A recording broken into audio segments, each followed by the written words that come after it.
पटरियों के उस पार।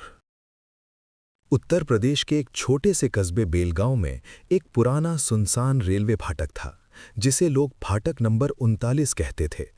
आधिकारिक तौर पर वो कई साल पहले बंद कर दिया गया था, क्योंकि वहां लगातार हादसे होते थे।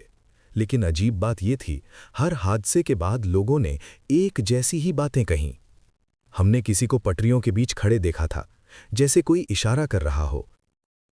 कहानी के मुख्य पात्र अनुराग एक कॉलेज स्टूडेंट था, जिसे भूत प्रेत पर जरा भी विश्वास नहीं था। उसकी दादी अक्सर कहती थीं, 39 नंबर फाटक पर मत जाना, वहां कोई लौटने नहीं देता। अनुराग हंस देता था, लेकिन एक ठंडी नवंबर की रात उसने अपने स्कूटी से वही रास्ता चुना, क्योंकि वो सबसे छोटा था। रात 11:47, फाटक नंबर 39। जैसे ही अनुराग उस जगह पहुंचा, उसे पहली बार एहसास हुआ कि दादी शायद सही कहती थीं। चारों तरफ इतनी खामोशी कि अपने दिल की धड़कन भी साफ सुनाई दे रही थी। दूर दूर तक कोई घर नहीं, सिर्फ धुंध और पटरियों पर फैला हुआ अजीब सा पीला उजाला, जैसे किसी पुराने लैंप से निकल रहा हो। अनुराग स्कूटी रोककर आगे बढ़ा। तभी उसकी नजर पड़ी पटरियों के बीच एक बुजुर्ग आदमी खड़ा था, सफेद कुर्ता, झुकी कमर और हाथ में लालटेन।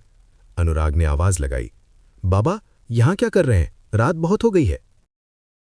बुजुर्ग ने धीरे से गर्दन उठाई। उनके चेहरे पर कोई भाव नहीं था, और फिर वो एकदम से मुड़कर दूसरी तरफ चलने लगे, पटरियों के बीच ही। अनुराग को लगा कि शायद कोई गांव का बुजुर्ग है, खो गया होगा। उसने स्कूटी साइड में लगाई और उनके पीछे दौड़ गया। रात 11:52, धुंध का घेरा। जैसे ही अनुराग कुछ दूर पहुंचा, हवा अजीब तरह से बर्फ जैसी ठंडी हो गई। बुजुर्ग आदमी सिर्फ 10-15 कदम आगे दिखता, फिर धुंध में गायब। लेकिन लालटेन की पीली रोशनी झिलमिलाती हुई आगे बढ़ती जा रही थी। अनुराग चिल्लाया, बाबा रुकिए, आपको चोट लग जाएगी। तभी उसकी नजर पटरियों के साइड पड़ी एक टूटी हुई पटरी पर गई, जहां खून के निशान फीके से नजर आ रहे थे, जैसे किसी हादसे को सालों हो गए हों। पर सबसे डरावनी बात यह थी, खून बिल्कुल ताजा लग रहा था। रात 11:56, आवाज जो इंसानी नहीं थी। अचानक धुंध के अंदर से एक कर्कश आवाज गूंजी, पीछे मत आ, लौट जा, ये रास्ता जिंदा लोगों का नहीं है। अनुराग का दिल जम गया। उसने इधर उधर देखा, कोई नहीं। उसने सोचा शायद धोखा हो, पर तभी उस बुजुर्ग का चेहरा धुंध में आधा दिखा और उसने पहली बार साफ शिकायत में कहा, तुम क्यों आए? मैंने कब बुलाया था? अनुराग पीछे हट गया। उसकी सांस रुकने लगी। रात 12:01, ट्रेन की सीटी।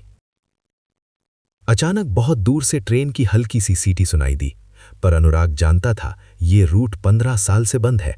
बुजुर्ग ने लालटेन उठाकर हवा में हिलाई और चिल्लाया, रुको, मत आओ, यहां अभी आदमी है। अनुराग समझ नहीं पा रहा था किससे बात कर रहे हैं, पर तभी जमीन ऐसी कांपी जैसे तेज ट्रेन गुजर रही हो। पटरियों के बीच रेल की कंपन फैल गई, धुंध फटने लगी और सामने से एक पुरानी भाप वाली ट्रेन आती दिखी, जिसकी हेडलाइट टूटी हुई थी और पूरी ट्रेन काली पड़ चुकी थी, जैसे जलकर राख हो गई हो।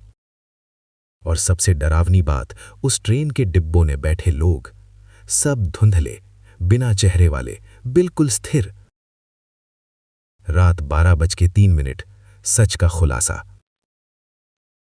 बुजुर्ग ने अनुराग की तरफ देखा, मैं उन्हें 3 बार रोक चुका हूं, तीसरी बार मैं खुद पटरियों पर रह गया।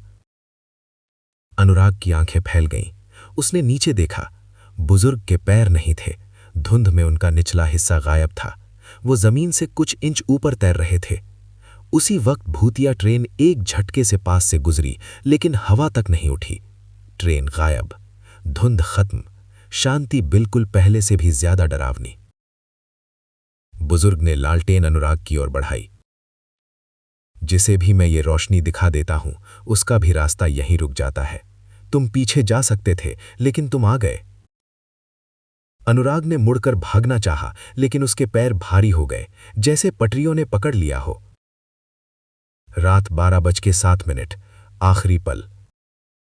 बुजुर्ग ने गहरी सांस लेते हुए कहा, अब मैं जा रहा हूं, मेरी जगह खाली थी, तुमने पूरी कर दी।